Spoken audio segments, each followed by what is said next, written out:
Allez, nous, on va y aller. On va commencer nos discussions. On va tout d'abord débuter par un état des lieux. État des lieux de quoi? De la Sporttech en Europe.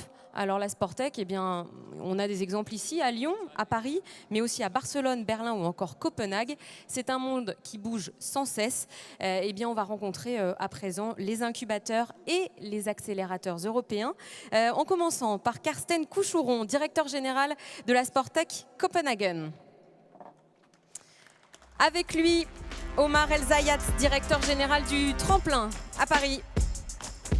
Ron Malhotra est là avec nous aujourd'hui pour Sporttech X. Daniel Dumig représente ASICS et son secteur innovation, la partie basée à Barcelone. Bonjour Daniel. Et enfin Yann Roubert, directeur du Loup Rugby, qui nous accueille en partie depuis hier dans ses installations. Bonjour à vous cinq. Alors il y aura un peu d'anglais dans cette partie, notamment avec Ron et Daniel qui vont parler en anglais, mais vous aurez une traduction simultanée sur les écrans. Grâce à quoi? Grâce à l'intelligence artificielle. On va voir si ça fonctionne, cette intelligence artificielle. Carsten, c'est avec vous que l'on va débuter. Alors vous connaissez parfaitement notre univers, cet univers sportif. Vous avez passé 18 ans en Suisse entre fédérations internationales, agences et marques. Plus récemment, vous avez travaillé autour du rugby. Vous étiez directeur marketing et commercial pour la Coupe d'Europe. Et vous vivez à Copenhague depuis 1 an. Là-bas, ça bouge pas mal. Il y a des startups, un monde en ébullition, comme un peu partout, mais aucune structure pour les mettre en relation. D'où votre idée? Oui, alors merci de nous recevoir ici. C'est un plaisir de revenir dans cette magnifique enceinte. Et on avait des demi-finales ici, je disais avec Yann, il y a quelques années pour les Coupes d'Europe. Donc moi, je suis depuis effectivement 1 an à Copenhague et je me suis rendu compte en fait qu'il n'y avait pas de structure pour les startups. Il y a plus de 100 startups qui travaillent dans ce domaine. Donc d'où l'idée de structurer, de créer un hub. Alors aujourd'hui, le hub, c'est un espace physique de coworking avec un écosystème qu'on est en train de construire autour. Et il y a d'autres projets qui sont similaires avec la fintech, la health tech, donc dans la santé. Donc on a des bons exemples de success stories au Danemark. L'idée, c'est vraiment de mettre en relation ces startups non seulement entre elles, mais surtout avec d'autres entreprises plus grosses, qui ont un peu plus de moyens, et puis le secteur public aussi, chez vous. Exactement, ouais. Donc on essaie de faire rentrer aussi on veut faire rentrer des partenaires. Ce qu'on essaye de faire, c'est de mettre en relation les startups, les technologies avec ce qu'on appelle les détenteurs de droits, les clubs, les ligues, qui effectivement souvent savent pas comment accéder dans ce monde qui est un monde un peu particulier. Donc on voudrait vraiment créer cette passerelle entre le monde des technologies, où il y a beaucoup de gens qui viennent de la tech, ou des gens assez jeunes qui n'ont pas forcément les réseaux, et puis donc les clubs, les ligues, etc. Donc pour l'instant, les startups, vous les envoyez chez Omar au Tremplin ou chez Daniel à Barcelone pour qu'elles continuent de grandir et qu'elles soient accompagnées. L'idée, c'est de les garder un petit peu plus longtemps chez vous dans les années à venir. Ron Malhotra, c'est à vous. Cofondateur, je le disais tout à l'heure, de Sporttech X. Sporttech X est né en 2017. Et cette naissance, elle vient un petit peu du même constat que Carsten. Il fallait les mettre en relation, toutes ces startups. Yeah, absolutely. Apologies in advance, first of all, for my English, but unlike Daniel, I don't speak any French, so I hope my translations are clear. But yeah, absolutely. I think what we identified a couple of years ago is that sports tech is growing in such speed and with such momentum, and in so many different places, all over Europe, all over the US. So we felt that the ecosystem needed some place where everybody could see, whether you're a startup or an investor, everybody could see exactly what was happening in different parts of the world. And that's what Sportstech X tries to do, whether it's startups or investors, accelerator programs, other initiatives, awards. We try to provide visibility for all of that. Voilà, donc on les met en relation et on leur apporte un peu de visibilité, on les met en lien entre elles. Vous fournissez-vous précisément aussi des datas, des chiffres, des statistiques dans cet univers des startups qui sont précisément vos clients, les gens à qui ça s'adresse? Yeah, absolutely. Our approach has always been data first. So we wanted to say that, hey, this seems like there's a lot going on, but how much? You know, how many startups are there in what cities? How much money is being invested in what cities? For example, I can tell you that while London is is the startup capital for sports in Europe, Paris is number 2. About nearly 8% of all startups in sports tech from Europe come from Paris, but 17% come from France. So that's the kind of numbers that we will look at and tell you how much funding has happened over the last 5 years, which sports attract funding. And all of this, by the way, is available for free. Our reports that you can download from our website, sportstechx.com, is aimed at providing intelligence like this to everyone so that the startups can see what's happening. That said, to answer part 2 of the question, yeah, we do have a paid version. And for that, the clients are mainly investors or sports teams who want to invest in the innovation, who want to see how the fans can benefit, where they can utilize those startups. So that's where we work. Our clients are the investors, not the startups. C'est important, Carsten, d'avoir ce genre de chiffres, de données sur ce monde-là. Oui, parce qu'aujourd'hui, c'est vrai qu'il y avait jusqu'à maintenant, il n'y avait pas grand-chose. Et puis, tout le secteur en Europe est en train de se structurer. Et pour ça, c'est important de pouvoir, comme je disais, de mettre en relation. Donc, comme disait Ron, il faut pouvoir savoir où sont les bonnes technologies, les bonnes startups dans chaque domaine. Et on est vraiment juste au début de ça. Donc, c'est un gros travail qu'ils ont fait et on va tous en profiter. Je pense aussi ce qui est important, c'est de dire qu'on travaille tous ensemble. Donc, on se connaît tous. On se rencontre régulièrement et on est vraiment là pour travailler ensemble. Ouais, on y reviendra un petit peu après avec Omar, voir un petit peu comment vous échangez les startups, ou en tout cas vous les conseillez d'aller dans tel ou tel pays. Si on revient à Copenhague, pourquoi c'est un endroit qui est vraiment propice au développement de ce genre d'entreprise? Donc il y a beaucoup d'avantages, mais je vais juste en citer quelques-uns. Le fait que c'est le pays où les gens statistiquement sont le plus actifs physiquement, c'est probablement aussi lié au fait que tout le monde se déplace en vélo, donc il y a déjà ça, mais également ils sont très en avance au niveau technologique, donc c'est comme on dit les early adopters de la technologie, et donc c'est un bon marché test aussi pour des marques qui veulent se lancer là-dedans. D'autres aspects, c'est que le Danemark est un petit pays, mais ils ont des gros événements, des championnats d'Europe et du monde. Et puis c'est un pays aussi qui a besoin ensuite de s'exporter. Donc il y a beaucoup d'innovation qui a lieu au Danemark.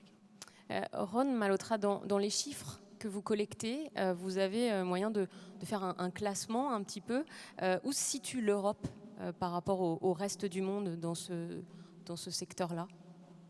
Yeah, I think that's a very relevant question to understand how we scale, because the US is far, far ahead. To give you some idea of the numbers, I think over the last 5 years, from 2014 to 2018, the total amount invested in sports tech was $6 billion in the US. Europe was at 1.7.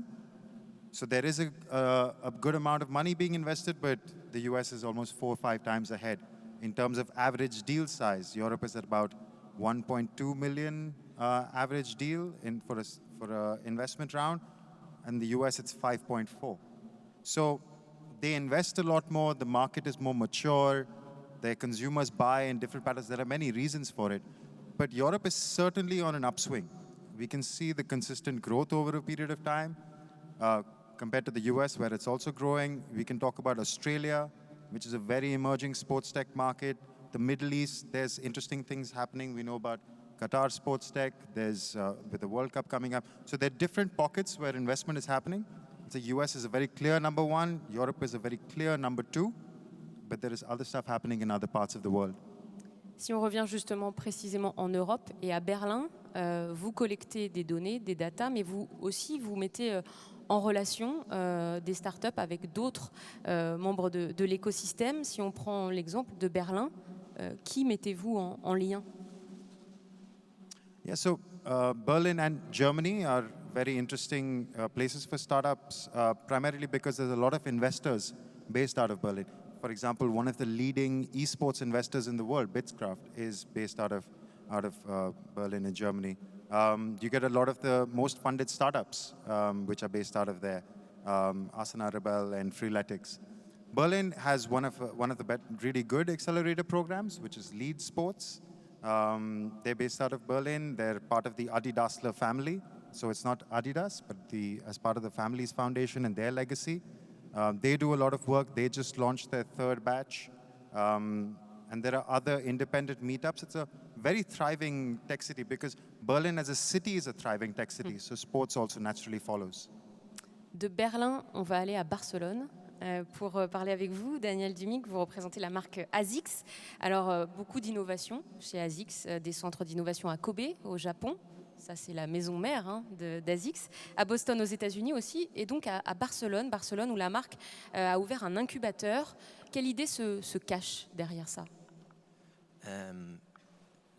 Maintenant, pour moi, c'est pas possible de parler en français, mais Dommage. Je ferai ça en anglais.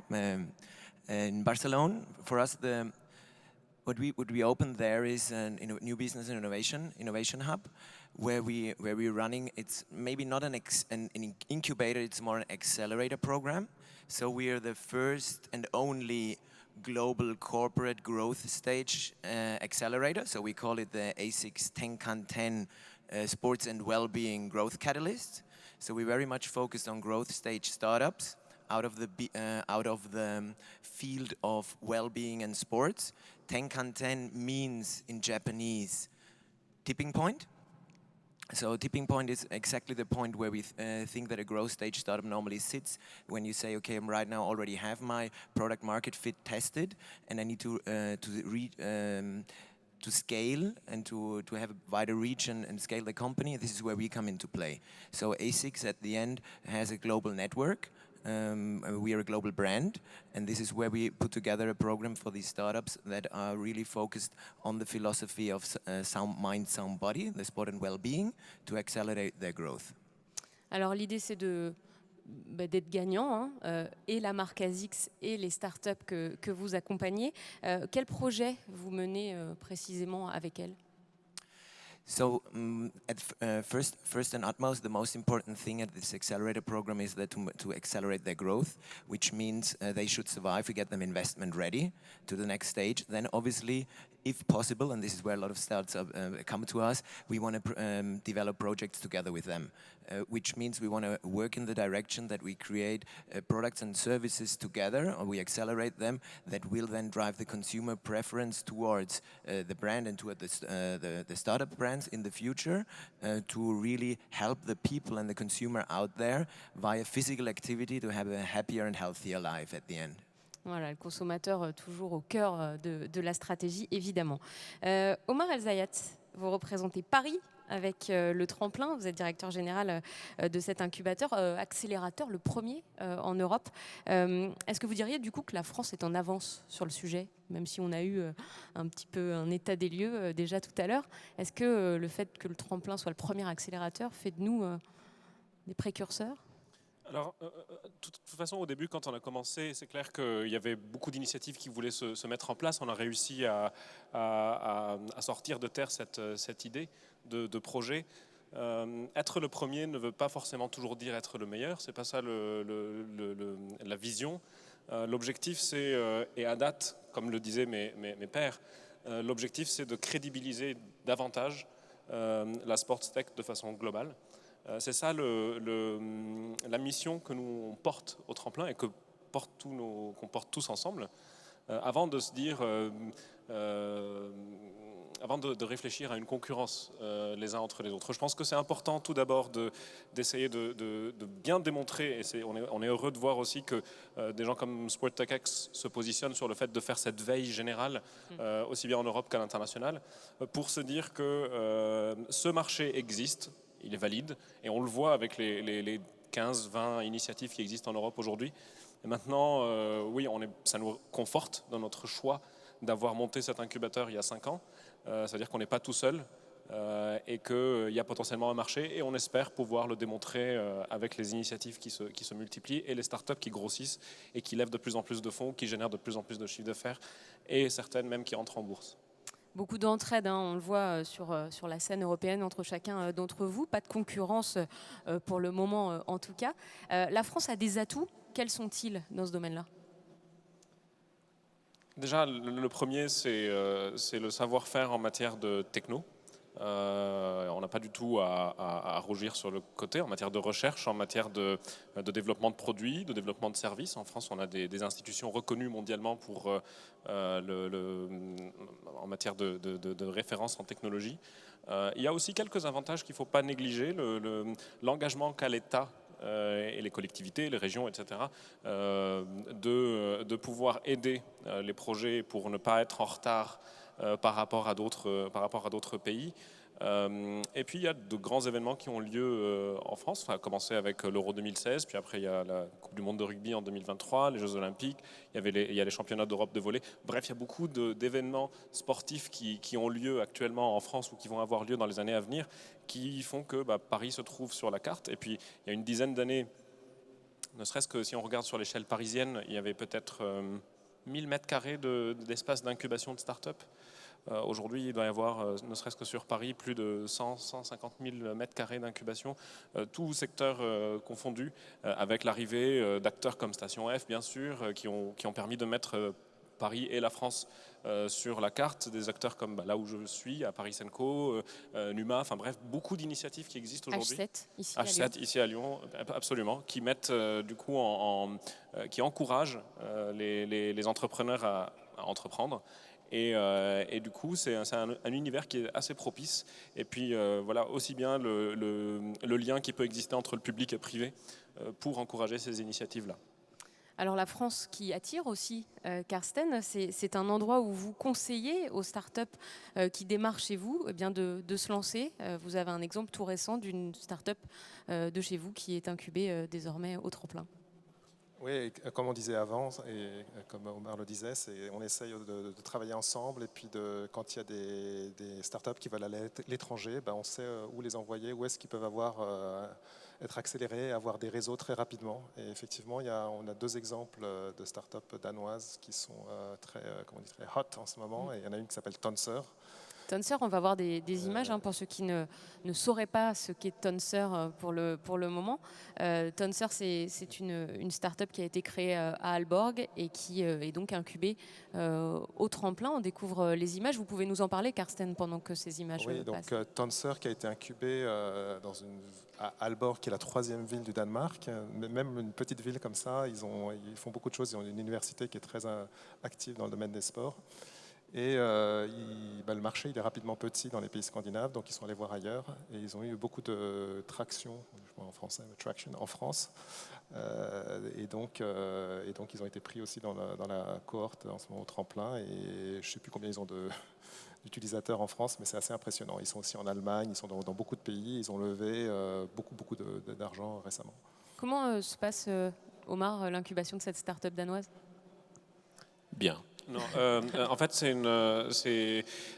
un chemin qui peut paraître contre-intuitif parce que justement ce que vient de dire Karsten sur le fait de se dire qu'il faut identifier les acteurs crédibles, c'est ça le rôle qu'on essaye de faire ensemble entre acteurs européens et même en dehors.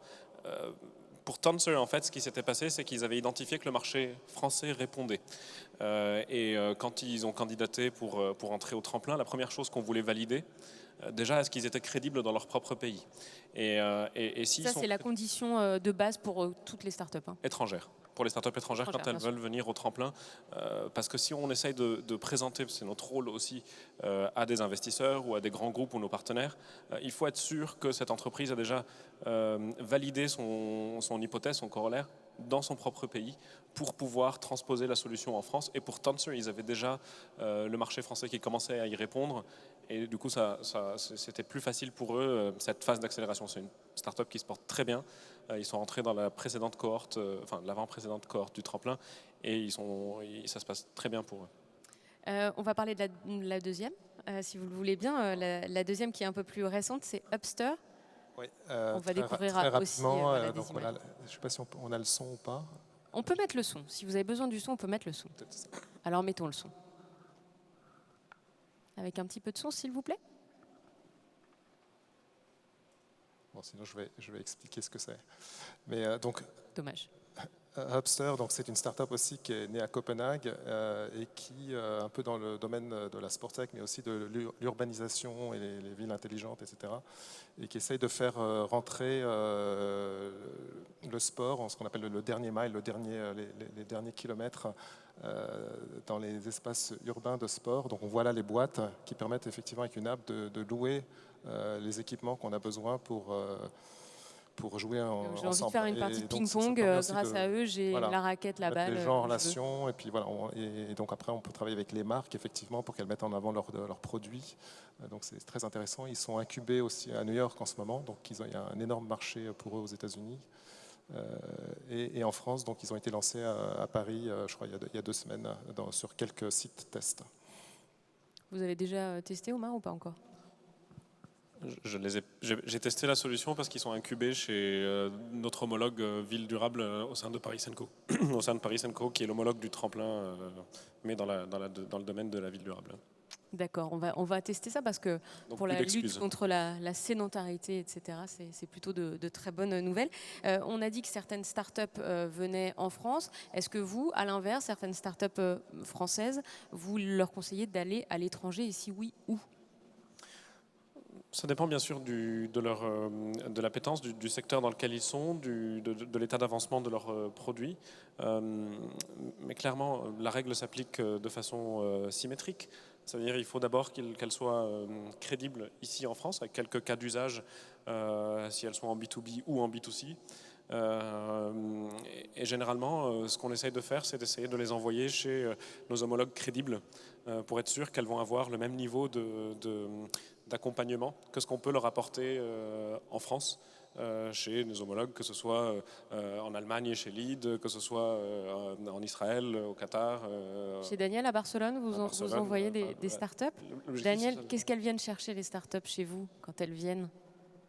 Yeah, first of all, we have the local hero team in our first batch. So I don't know if they're here around, but from Running City, Christophe and Olivier. So they have a stand here at the Sport Unlimited also. Running City. Yeah, and we share this startup, and so I also like to tie into what we just said before. So we are very much also open to like an ecosystem that supports the startups, because this is the most important thing at the end, that we give all together as acceleration and incubator program service to the startups to really help them grow. So for example, Running City, after running through our program, they right now joined Le Tremplin with Omar, and so what do they search with us? Basically what I said before. So we have obviously the direct connection to the industry. We have a global brand connection with connections, but also a global retail network.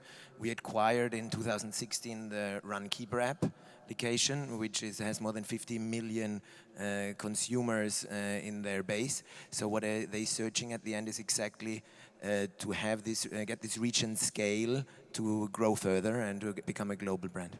Quand on est une marque spécialisée dans le running, on comprend bien l'intérêt d'avoir ce genre de start-up pas très loin, voire dans les murs de l'incubateur.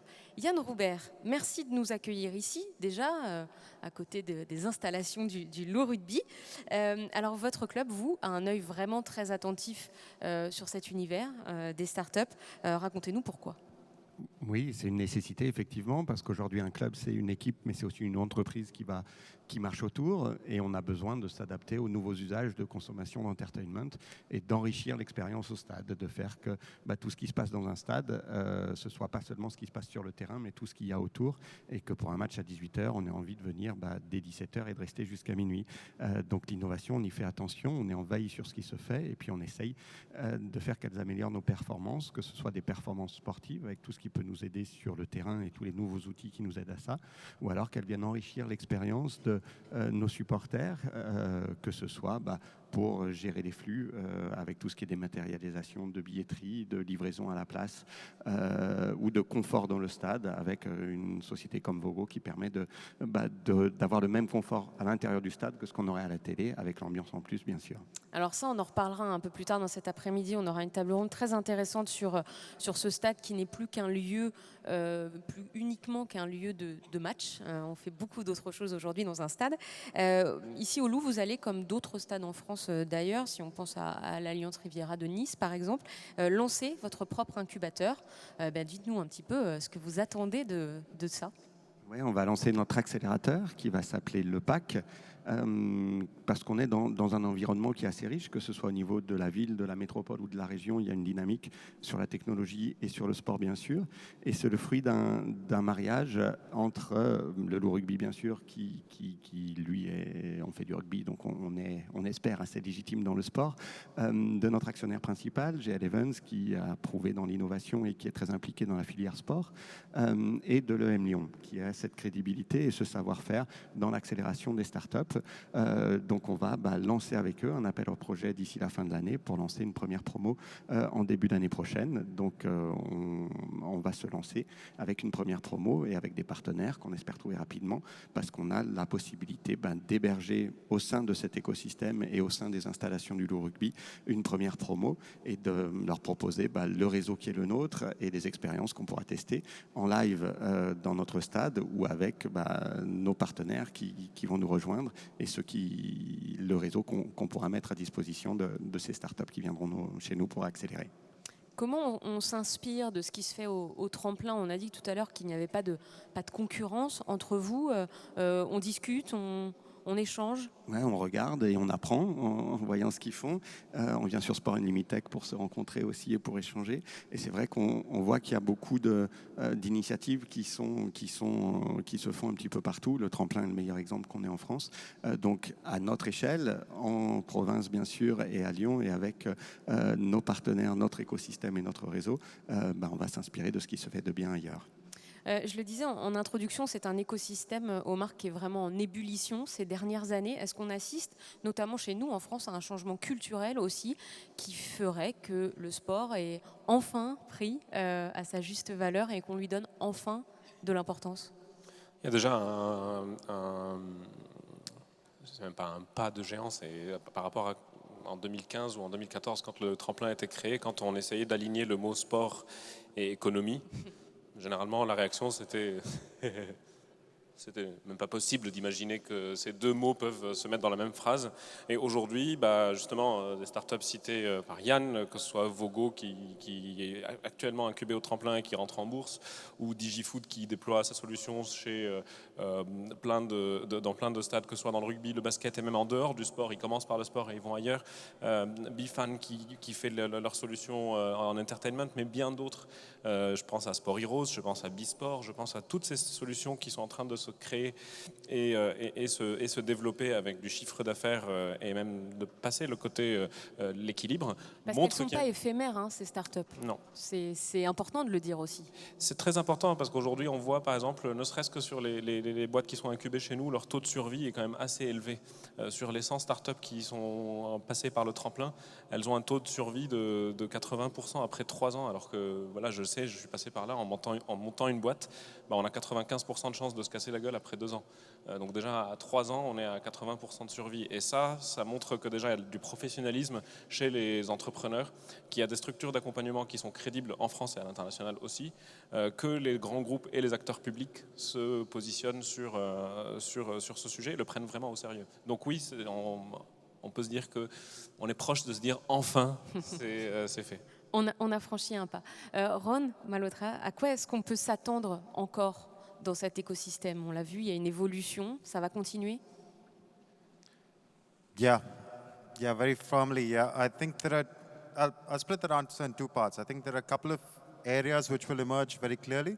One is, as Jan said, every stadium is talking about the fan experience, how to engage the fan better, whether that's in stadium or at home. So fan engagement is a huge area of investment for all sports teams.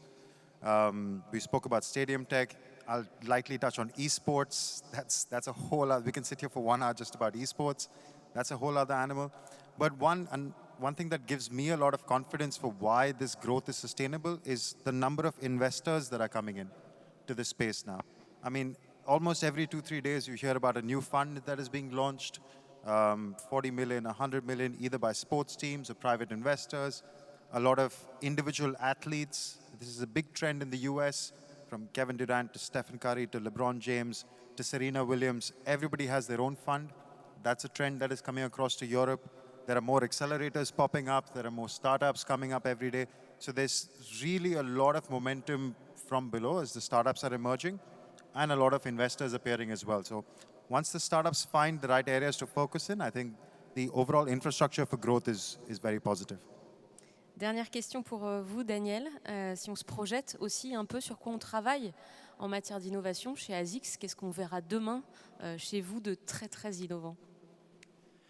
First, I mean, you might know ASICS as the most technical running brand so far. So definitely, what we have in the pipeline is going to be the best technologies for footwear, but also for apparel. So really, that everybody, depending on the style and their physical physiognomy, can have the best product customized. And green product. Also, we have an initiative that we call under our CSR program. So really, we have very hard. We put a very hard pressure on ourselves to hit standards when it comes to emission and sustainability. So yes, we are working very much in this direction also, out of our ISS, Institute of Sports Science in Japan. But then there's one thing also, and this is where our innovation hub in EMEA here in Barcelona comes into places. We obviously, ASICS means Anima Sana in Corpore Sano, which not a lot of people know, which means a sound mind in a sound body. So right now you only know us for running, but we're very much working into developing product and services that develop or that deliver against this brand promise at the end. To say, okay, we want to make sure that we provide services and products that every person in the world can use to train their mind and their body to have a happy and healthier life at the end. Alors, on s'adresse au plus grand nombre, évidemment, et notamment aussi au monde amateur que nous représentons tous. Merci beaucoup d'avoir été avec nous aujourd'hui pour cette premier échange, cet état des lieux qui était important, état des lieux sur la Sporttech en Europe, voir un petit peu où on en est. Merci beaucoup à vous 5 d'avoir été avec nous en ce début d'après-midi.